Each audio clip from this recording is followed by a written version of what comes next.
Welcome class. सबसे पहले आप सभी को स्वतंत्रता दिवस की हार्दिक शुभकामनाएं। जय हिंद। आज हम केमिस्ट्री के दूसरे चैप्टर क्या हमारे आसपास के पदार्थ शुद्ध हैं उसका अगला एपिसोड पढ़ रहे हैं।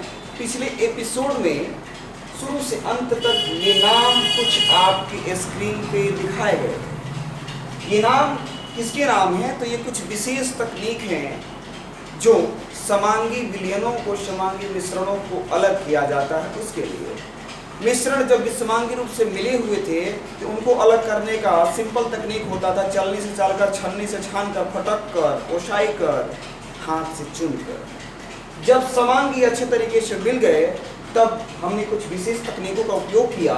सबसे पहले हमने पढ़ा था वाष्पीकरण।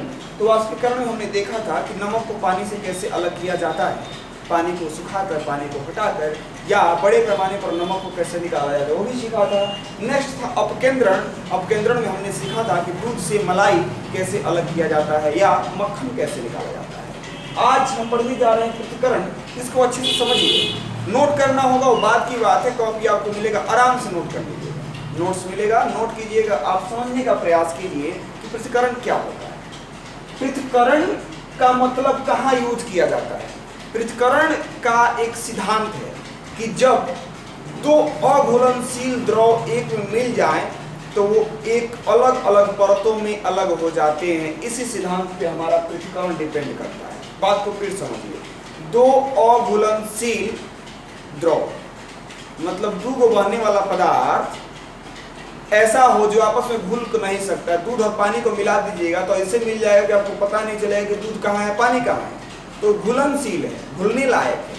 एक अघुलनशील का एग्जाम्पल आपको बताते हैं। मिट्टी का तेल और पानी को मिला दीजिए, मिट्टी का तेल ऊपर हो जाएगा, पानी नीचे हो जाएगा। देख लीजिए, आज ही मिला के देखिए।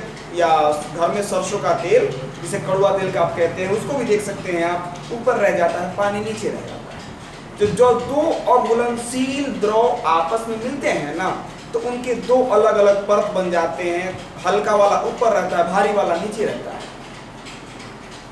इसी को हम पृथक्करण विधि से अलग करते हैं। देखिए करते क्या है। एक पृथक्करण कीप लेते हैं, एक बड़ा सा बर्तन जिसके नीचे पतला है, तेल पानी आपस में मिल गया है। मिट्टी का तेल, तो हमने इसमें पानी और तेल दोनों को डाल दिया। क्योंकि दोनों को एक साथ मिला के हमारा कहीं काम ही नहीं है। पीना होगा तो पी भी नहीं पाएंगे, मिट्टी का तेल है। जलाना होगा तो जला भी नहीं पाएंगे क्योंकि उसमें पानी है। अलग करना पड़ेगा ना जी। चलिए अलग करते हैं। तो मिट्टी का तेल और पानी के मिश्रण को इस कीप में हमने डाल दिया। इस कीप का आगे भी थोड़ा सा हम बताते हैं करना क्या है। ये नीचे एक पाइप है, ये आगे भी खुला हुआ है, ठीक है ना।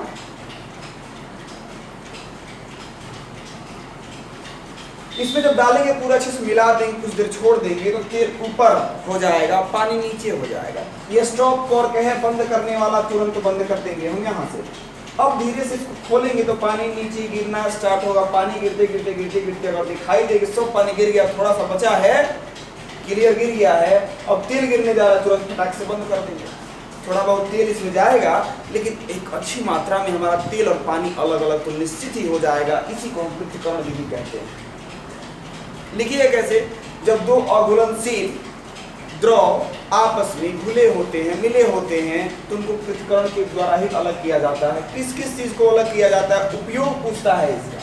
पृथक्करण का उपयोग कहाँ कहाँ होता है? तो आप लिखिएगा एक नंबर में तेल और जल के मिश्रण को अलग करने में, पिघला हुआ लोहा और जल के मिश्रण के घटकों को अलग करने में, पारा पानी और बेंजीन के मिश्रण से तीनों को अलग करने में, ईथर और ईथर समझ रहे हैं ना, पेंट में जो मिलाया जाता है वो मिट्टी के तेल की तरह महकता है, वही ईथर और पानी मिल गया हो उसको भी अलग कर सकते हैं। पिघला हुआ लोहा जल नहीं है, धातु मल है यहाँ पे। पिघला हुआ लोहा, जब लोहा का हम निष्कर्षण करते हैं ना, तो लोहा द्रव के रूप में जब होता है तो उसके साथ धातु मल का मतलब होता है कि धातु के साथ सब मिली हुई अशुद्धियां, गंदगी, उसको अलग किया जाता है। तो इसी विधि से अलग किया जाता है पृथक्करण विधि। उम्मीद है कि आपको समझ में आ गया होगा। अगर आप मिट्टी का तेल और पानी के मिश्रण को अच्छे से देख लीजिएगा तो और क्लियर हो जाएगा।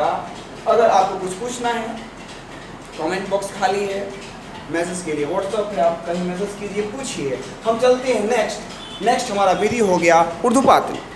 अब नेक्स्ट हम पढ़ रहे हैं ऊर्ध्वपातन। ऊर्ध्वपातन में क्या है? ऊर्ध्वपातन का डेफिनेशन आपको बताया गया था कि कुछ ऐसे पदार्थ होते हैं, अधिकतर पदार्थ को अगर आप गर्म कीजिएगा ना तो ठोस से पहले द्रव बनेंगे, ठोस से पहले द्रव बनेंगे या फिर द्रव से गैस बनेंगे। अगर ठंडा करेंगे तो गैस से पहले द्रव बनेंगे फिर द्रव से ठोस बनेंगे। लेकिन कुछ ऐसे पदार्थ होते हैं वो गर्म करने पर ठोस से द्रव नहीं बनते हैं, फटाक से उड़ जाते हैं। आपको मैंने बताया था कि मोम जब गर्म होता है तो पहले बहता है तब न उड़ता है। नमक भी पहले गर्म होगा, अगर धूप में रखिएगा तो पहले पानी के जैसे बहेगा तब वो उड़ेगा।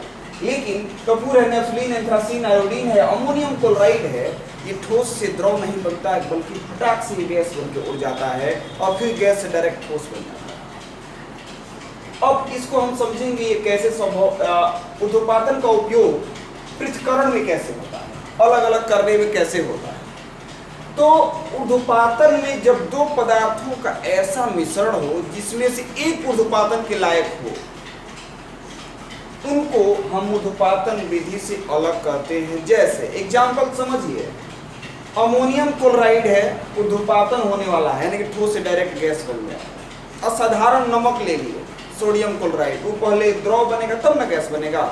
दोनों को आपस में अगर मिश्रण है तो उसको कैसे अलग करते हैं समझिए। एक हम चीनी मिट्टी के बर्तन में उसको रख लिए, मिश्रण भर लिए, नीचे चूल्हा पे रख के गर्म कर दिए, या स्प्रिट लैंप, ये प्रयोगशाला वाला चित्र बनाया गया। आप इससे भी बेहतर फिगर किताब को देख के बना सकते हैं। इसको हम धीरे धीरे गर्म जब कर रहे हैं ना तो पहले उड़ेगा अमोनियम क्लोराइड, उड़ेगा तो पहले लिक्विड नहीं बनेगा, तो पहले लिक्विड बनेगा तब ना उड़ेगा। ये डायरेक्ट उड़ने वाला है, फटाक से उड़ के जाएगा।